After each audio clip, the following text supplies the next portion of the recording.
আসসালামু আলাইকুম, কেমন আছেন সবাই? অক্টোবরের 25 তারিখের মধ্যে সবগুলো সাবজেক্ট শেষ করার একটা মিশন হাতে নিয়েছিলাম, তো সবকিছু ভালোই চলতেছিল।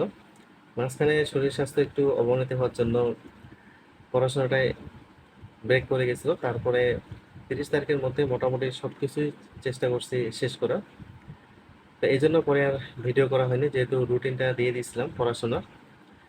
তো এখন যেহেতু আর সময় নেই, আর মাত্র 18 দিনের মতো সময় আছে। এর মধ্যে 15 দিনের একটা স্টাডি প্ল্যান করে নিলাম। এই 15 দিনের মধ্যে বাকি সবগুলো সাবজেক্ট একবার করে রিভিশন দিয়ে নিব। এই অল্প সময়ের মধ্যে সবগুলো সাবজেক্ট শেষ করা, প্লাস বাকি 2-3 দিন যদি কোনো সাবজেক্টের কোনো কিছু কনফিউশন মনে হয় তো ওইগুলো একটু রিভিশন দিব। আর রিসেন্ট যে বিষয়গুলো আছে, রিসেন্ট বিষয়গুলো একটু দেখবো। তো মূলত প্রথম দিনে শুরু করবো হচ্ছে বাংলা সাহিত্য দিয়ে, সহজ দিয়ে শুরু করবো। এখানে সহজ কঠিন ভাবে রুটিনে সাজিয়ে নিচ্ছি আমার মতো করে। এটা এক একজনের এক এক রকম হতে পারে। তো যে বিষয়গুলো সহজ প্লাস কঠিন, যেগুলোতে মার্ক তোলা একটু ইজি প্লাস একটু কঠিন, ওইভাবেই সাজাই নিচ্ছি আমার কাছে যেটা মনে হয়।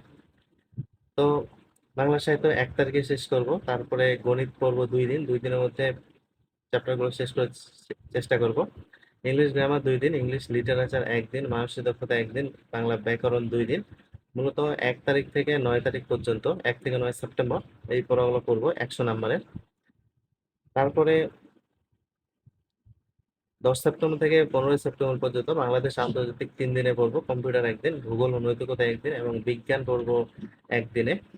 তো 15 দিনের মধ্যেই যদি সবকিছু শেষ করতে পারি তারপরে রিসেন্ট বিষয়গুলো দেখবো, আর এখান থেকে কনফিউশন যে টপিক গুলো আছে জাস্ট ওইগুলো একটু দেখবো।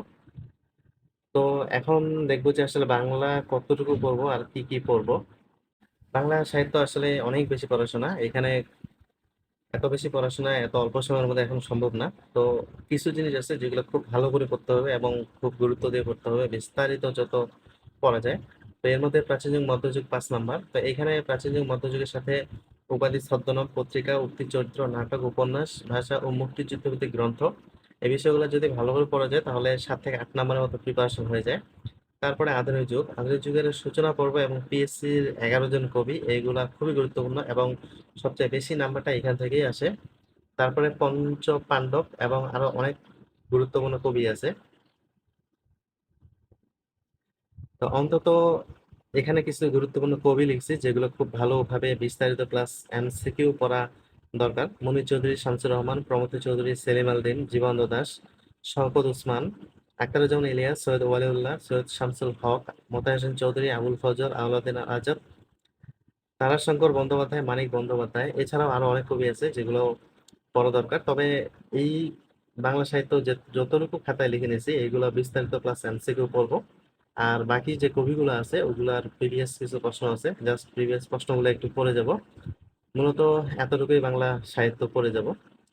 তো সবার জন্য শুভকামনা, সবাই ভালো থাকবেন। আসসালামু আলাইকুম।